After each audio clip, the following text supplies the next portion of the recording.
Good morning friends, to the point में आप सभी का स्वागत है। आज के वीडियो में हम बहुत ही इंटरेस्टिंग सा टॉपिक डिस्कस करने वाले हैं जिसको ट्विन बैलेंस शीट प्रॉब्लम बोलते हैं।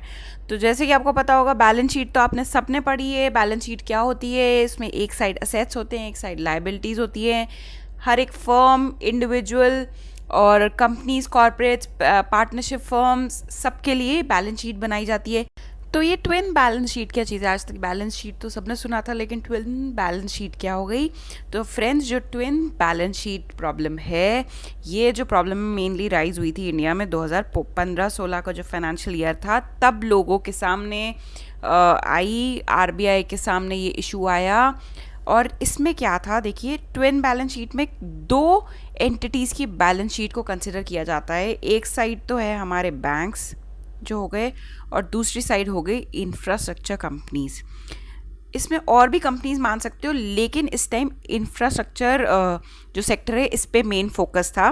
तो इसमें क्या हो रहा था, अब इधर बैंक्स की बैलेंस शीट है, यहाँ पे उनकी लाइबिलिटीज़, यहाँ उनके असेट्स, और यहाँ पे जो कंपनीज हैं उनकी बैलेंस शीट है, ये हो गए लाइबिलिटीज़, ये हो गई असेट्स। ठीक है फ्रेंड्स, अब जब बैंक्स लोन देते हैं इंफ्रास्ट्रक्चर कंपनीज को, तो बैंक, मान लीजिए एक बैंक है HDFC, उसने इस कंपनी को लोन दिया, तो यहाँ पे बैंक्स कहाँ शो करेंगे इस अमाउंट को जो इन्होंने एक्सटेंड किया as a loan to infrastructure company?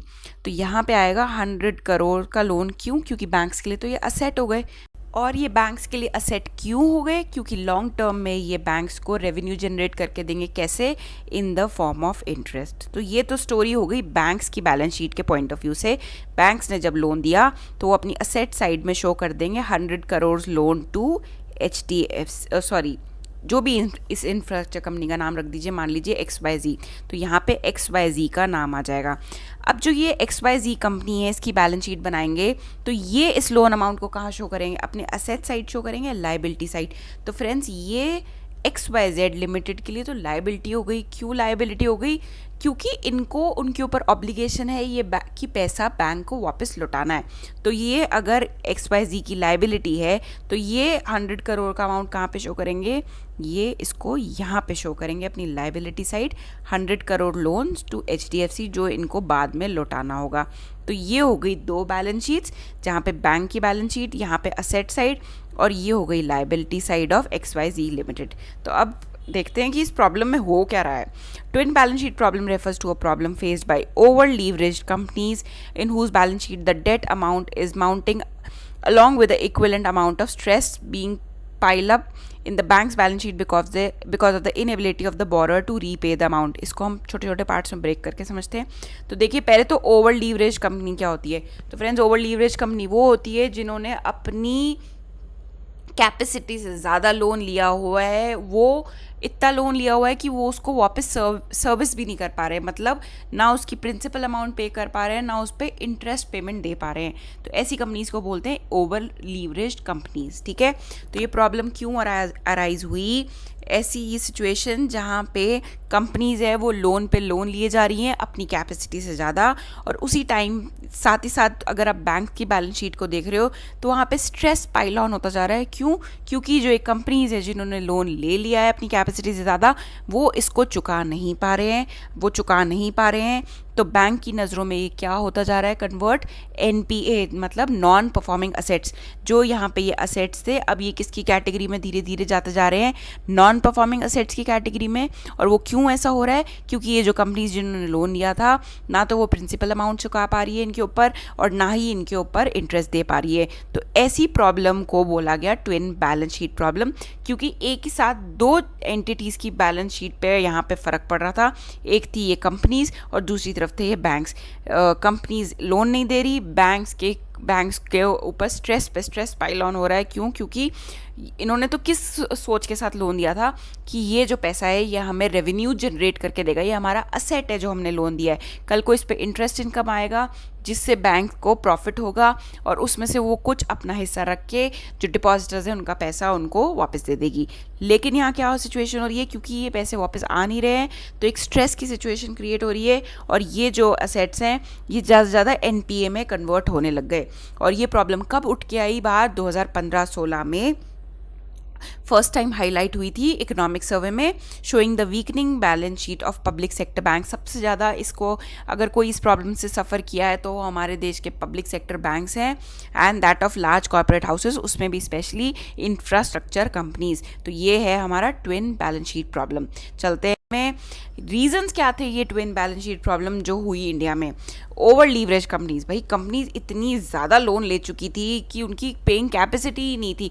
मान लीजिए आज आपकी सैलरी है 60,000 रुपये महीना, ठीक है, आप अगले महीने 60,000 रुपये ही वापस चुका सकते हो ना बैंक को, लेकिन आप लोन ले लें 1.5 लाख रुपए का या इंस्टॉलमेंट बांध लें 1.5 लाख रुपए की। भाई अब आपकी इनकम ही 60,000 रुपये की है तो आप हर महीने 1.5 लाख रुपए की इंस्टॉलमेंट कैसे उतारोगे?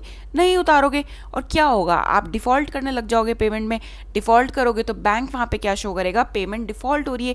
धीरे धीरे आपका अकाउंट क्या बन जाएगा, NPA अकाउंट हो जाएगा और धीरे धीरे आप ब्लैक लिस्ट कर दिए जाओगे, या आप हाथ खड़े कर दोगे, या आपके जो आपने असेट्स दिए थे बैंक को एज अ सिक्योरिटी, बैंक उसको बेचेगा और अपने पैसे रिकवर करेगा।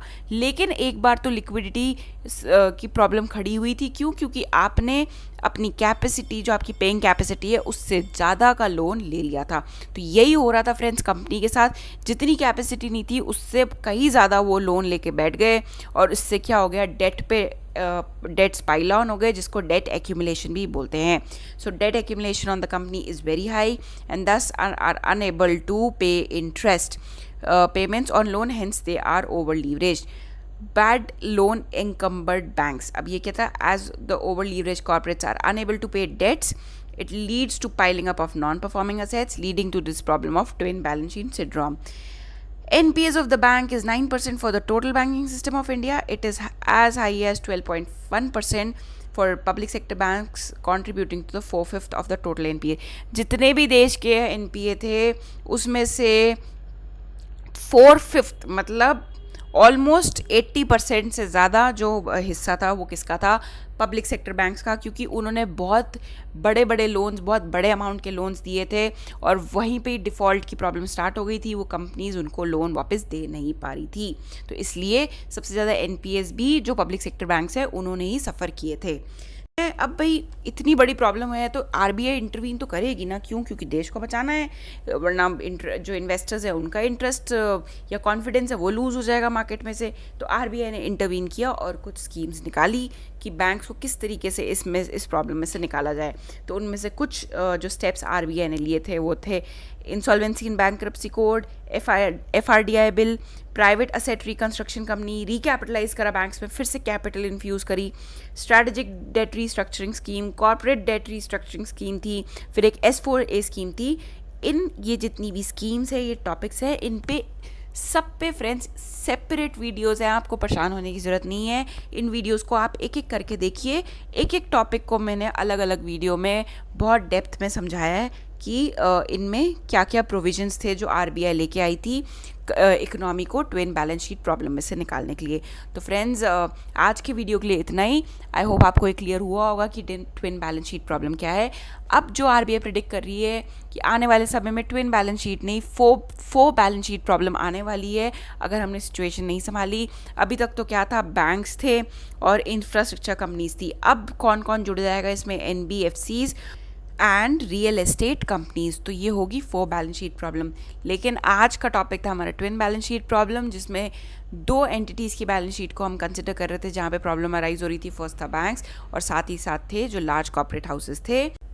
एंड मेरी ये पर्सनल रिकमेंडेशन आपसे रहेगी कि प्लीज़ इन वीडियोस को ज़रूर देख लीजिएगा ताकि आपको ये टॉपिक और ग्रेटर डिटेल में इसमें क्लैरिटी आ जाएगी कि RBI ने किस तरीके से क्या स्टेप्स लिए थे ताकि हमारे देश को इस प्रॉब्लम से निकाला जाए। So friends, stay home and stay, बाहर नहीं निकलिएगा, निकले तो मास्क लगा के निकले। And thank you so much for your patience listening.